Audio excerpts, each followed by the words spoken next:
आज हम class ninth का कृतिका पुस्तक से थर्ड चैप्टर स्टार्ट करेंगे, जिस चैप्टर का नाम है रीढ़ की हड्डी।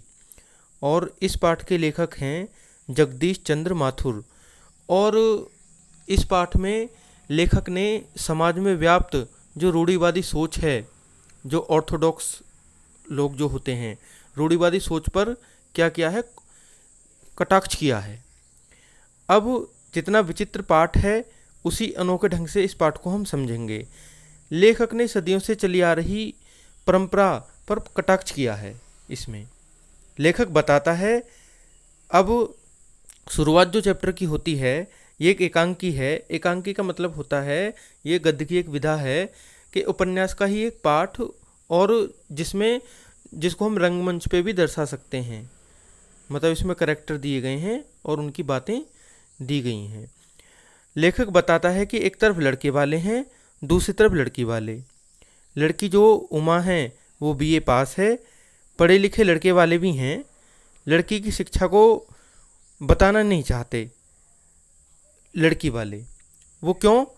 क्योंकि फिर उनकी शादी मतलब नहीं होगी, क्योंकि लड़के वाले जो हैं वो ये चाहते हैं कि हमें लड़की कम पढ़ी हुई मिले, क्योंकि उसके फिर नखरे कौन झेलेगा। उनका कहने का मतलब ये है। तो शिक्षा को बताना नहीं चाहते, क्योंकि अगर उन्हें पता चला कि लड़की पढ़ी लिखी है तो वो रिश्ते को नामंजूर करके चले जाएंगे। पहले की प्रथा थी कि लड़की पढ़ी हुई ना होनी चाहिए, मतलब क्योंकि वो फिर आगे जब वो आएगी तो नखरे दिखाएगी। अब आज भी है, लेकिन अभी कम है ये प्रथा। लोगों की सोच आज भी यही बनी हुई है कि हमको लड़की पढ़ी हुई कम चाहिए, लेकिन अब कम हो गई है। अब समाज भी बदल रहा है धीरे धीरे। तो एक तरफ लड़की वाले हैं, लड़की वालों की तरफ से कौन है? रामस्वरूप जो लड़की के पिता हैं, प्रेमा जो लड़की की माता हैं, उमा जो लड़की है जिसकी शादी के लिए रिश्ता आ रहा है, और रतन जो रामस्वरूप का नौकर है। और लड़के वालों की तरफ से तो ये हो गए। लड़कों वालों की तरफ से कौन है? लड़के वाले की तरफ से केवल दो लोग हैं। एक तो गोपाल प्रसाद जो लड़के का पिता है, और शंकर जो स्वयं खुद लड़का है जिसकी शादी होने वाली है। अब आगे क्या है? घर में सजावट का काम चल रहा है। सजावट कौन कर रहे हैं? रतन मतलब वो नौकर, और रामस्वरूप खुद, क्योंकि लड़की को देखने के लिए आने वाले हैं सब। अब रामस्वरूप और रतन तैयारी में लगे हुए हैं, लेकिन उमा क्या है, गुस्से में है बहुत ज़्यादा, मुंह फुलाए बैठी है। प्रेमा जो है माता उनकी, ये बात रामस्वरूप को बताती हैं, मतलब लड़की के पिता को, कि उमा शादी को तैयार नहीं है। पिता गुस्सा होते हैं कि तुमको समझाना चाहिए था ना कि अब वो आने वाले हैं और वो गुस्से में हैं, तो तुमको समझाना चाहिए था। फिर भी जो माता, जो उमा की जो माता हैं,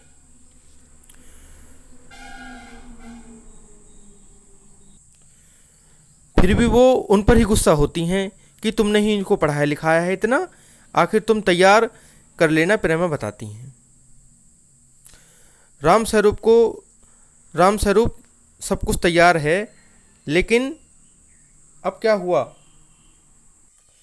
लेकिन खाने में सब कुछ तैयार हो चुका था, वहाँ पर मक्खन नहीं था।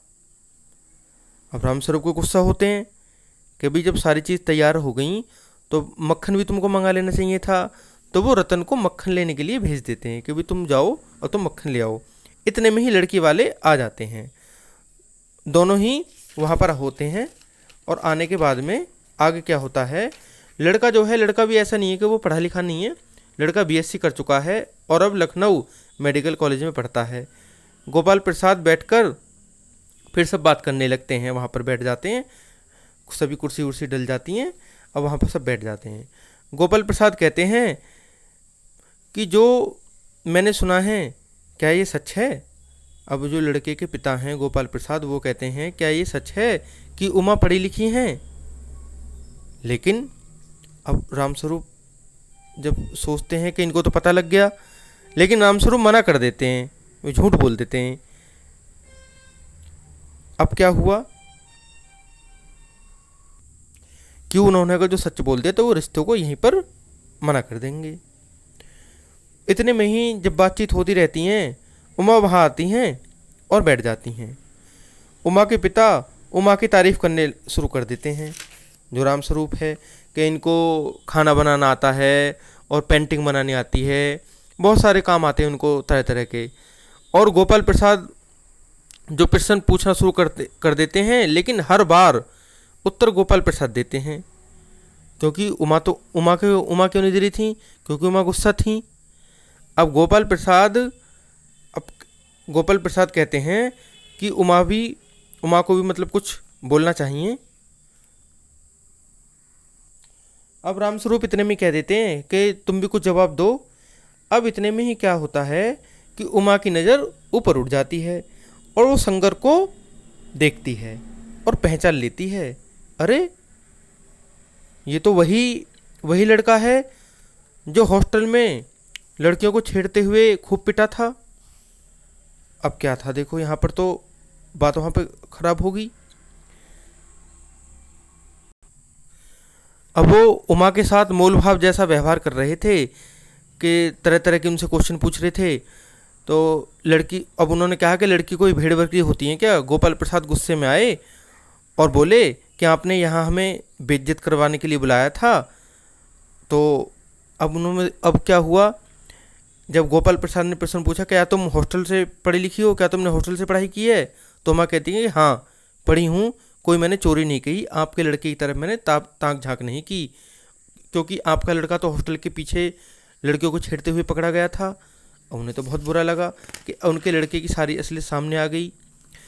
वो क्यों कहना चाहती थी ऐसा, क्योंकि उमा से तो वो तरह तरह के प्रश्न वो कर रहे थे, मोलभाव कर रहे थे, जैसे कि किसी पशु को खरीदने का मोलभाव होता हो, और नापतोल पूरी कर रहे थे, हर चीज़ की इंक्वायरी ले रहे थे और लड़के के बारे में कुछ नहीं बता रहे थे।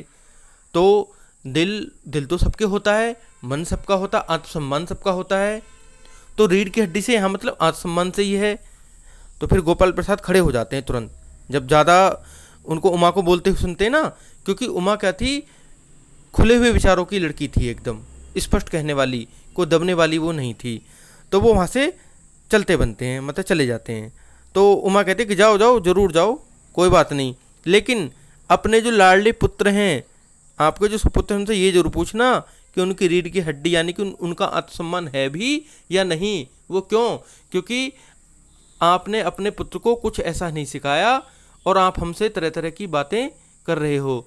तो इसमें लेखक ने ये बताने की कोशिश की है कि समाज में लड़कों को और लड़कियों को लेकर कितना असमानता की भावना होती है, कितनी विषमता है। तो इसी रूढ़िवादी सोच को उन्होंने उजागर किया है और उस पर कटाक्ष किया है। तो कैसा आपको चैप्टर आपको समझ में आया होगा। धन्यवाद। और बाकी चैप्टर में आप पढ़ के देख सकते हो, यही सब कुछ उसमें लिखा हुआ है और उसका शीर्षक भी यही है, समझ में आ जाएगा आपके। धन्यवाद।